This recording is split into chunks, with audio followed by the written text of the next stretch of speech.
और इस मानव शरीर से ही हम भवसागर से पार हो सकते हैं। तो इस शरीर के होने के नाते से हमें सांसारिक चीजों की भी जरूरत है, और सांसारिक चीजों की जरूरत होने के कारण हम आप सांसारिक समस्याओं में फंसते चले जाते हैं। तो सांसारिक समस्याओं से हम कैसे निकलें? तो इसके लिए आपको एक सोच बनानी पड़ेगी, एक अपने अंदर संकल्प पैदा करना पड़ेगा, और वो संकल्प ये पैदा करना पड़ेगा कि सांसारिक चीजों को मैं इसलिए इस्तेमाल कर रहा हूं, उनकी प्राप्ति, उनकी खोज में इसलिए इकट्ठी कर रहा हूं, उन चीजों को मैं इसलिए एकत्रित कर रहा हूं ताकि मैं अपने मानव जीवन में उस रास्ते पर चल सकूं। कौन से रास्ते पर? जिसलिए मानव तन मिला है। मानव तन मिला है प्रभु की प्राप्ति करने के लिए, अपने आप को जानने के लिए, अलखनाथ भगवान की छत्र छाया में रहने के लिए, अलखनाथ भगवान से अखंड नाता बनाने के लिए। और एक बात बताएं विशेष, अलखनाथ भगवान से नाता हमारा आपका ऐसा है कि अगर हम इनसे नाता तोड़ना भी चाहे तब भी टूट नहीं सकता, अखंड है।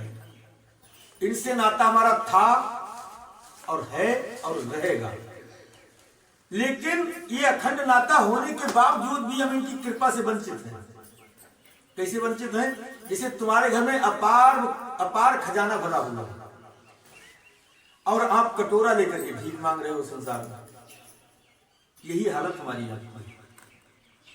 हम यहां पर आए हैं अपनी सांसारिक समस्याओं को दूर करने के लिए। बिरले लोग हैं जो इस खजाने की जानकारी करने के लिए आए, वरना सभी लोगों की तमन्ना यहाँ इसीलिए आते हैं कि हमारी सांसारिक समस्याएं दूर हो जाए। तो यही कटोरा लेकर के भीख मांगना है। हम वो भीख मांगने के लिए कहीं पेड़ के पास जाते हैं, पीपल के पास, कहीं बरगद के पास, कहीं किसी मजार में जाते हैं, किसी देवी देवता के पास जाते हैं, कहीं मंदिर में जाते हैं, कहीं मस्जिद में जाते हैं, और नाना प्रकार की, कहीं कोई भंडारा बोल रहा है, कहीं कोई कथा करा रहा है।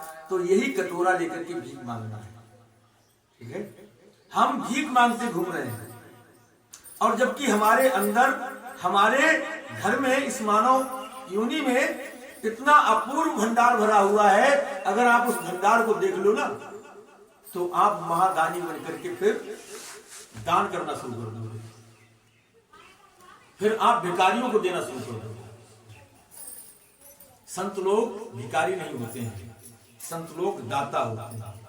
कहा है कबीरदास के दोहा में, तुलसीदास जी का दोहा है, पता नहीं किसका, कि वृक्ष कभू न फल बके, नदी न संचय नीर, और परमारथ के कारण साधु धरा शरीर। नदी अपना जल स्वयं नहीं पीती, वो दूसरे की प्यास बुझाती है।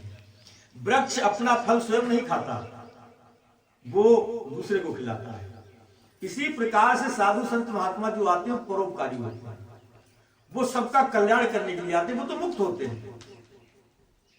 कहते हैं निस्तत्व के ज्ञान को जानकर ज्ञानी लगेंगे ध्यान में, तो भूले भटके पथिकों को कौन ले जाएगा कल्याण में। अगर जो ज्ञान हमारे गुरु जी ने उनको दिया है, वो ज्ञान उनके ही पास रहता, वो हमें ना बताते, तो आज आप लोगों को कैसे पता लगता?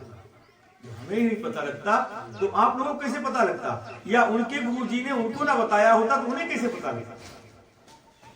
तो ये परोपकार करने के लिए संत महापुरुष आते हैं, वो हमें मानव जीवन के लक्ष्य के बारे में बताते हैं। अब हमें आपको केवल प्रयास इतना करना है कि संसार की चीजों को हम इसलिए एकत्रित कर रहे हैं, संसार के कामों को हम इसलिए कर रहे हैं ताकि हमारा ये मानव जीवन में जो लक्ष्य है वो पूरा हो जाए। क्योंकि इस लक्ष्य को प्राप्त करने के लिए हमने बहुत कठिन तपस्या की है, बहुत दुख सहे हैं, कई बार जन्मे, कई बार मरे, कई बार जन्मे, कई बार मरे, बहुत परेशानी झेली हमने आपने। और इतने अपार माता के गर्भ में आए तो कितनी घुटन होती है, वहां मलमूत्र के थैले में उल्टे लटके हुए, कितना अपार वो कष्ट सहना पड़ता है। और जब बच्चा पैदा होता है तो उस समय इतनी घुटन होती है, इतनी पीड़ा होती है, जैसे कि अभी आपकी गर्दन दाब करके रखा जाए थोड़ी देर, तो आपको कैसा लगेगा? बच्चा भी जब पैदा होता है तो कभी कभी तुमने देखा होगा कि बेहोश हो जाता है, काफी देर के बाद उसको मलते हैं, ठोकते हैं, तब कहीं उसके अंदर प्राण आते हैं। और वो ही अगर घटना थोड़ी देर और उसके साथ घट जाए तो शायद वो राम नाम सत्य हो जाता है उसका। कभी कभी देखा होगा आपने, बच्चे जब पैदा होते हैं तो मर ही जाते हैं, तो वो बहुत भयानक कष्ट है, समझो कि मौत के मुख से आए हैं, है ना। कितनी अपार पीड़ा, इतनी पीड़ाएं हमने बहुत जन्मों से सही है। कई बार तो ऐसा हुआ कि उस अंधेरी कोठरी में ही खत्म हो गए, घुट घुट के मर गए, बड़ी बुरी हालत हो गई। इतने अपार दुख सहे केवल इसीलिए कि मानव तन हमको मिल जाए और मानव तन में हमारा एक काम बन जाए, परम आनंद परम शांति की प्राप्ति हो जाए। अब वो मौका हमें आपको मिला हुआ है, और वो मौका हम गवा दें तो हमसे बड़ा मूर्ख कौन होगा। भाई अभी श्वास का तार टूट जाए, जिन जिन लोगों को तुमने यहां संसार में इतना बनाया है, ये मेरी पत्नी है, मेरे बच्चे हैं, मेरा धन दौलत है, मेरा मकान है, ये मेरा समाज के लोग मेरा मान सम्मान करने वाले हैं, अगर सांस का तोड़ टूट जाए कब तक वो तुम्हारा मान सम्मान करेंगे? फिर उस मान सम्मान का अचार डालोगे तुम्हारा शरीर खत्म हो। जब तक शरीर है तब तक तो इन चीजों की जरूरत है, लेकिन आपका शरीर है कि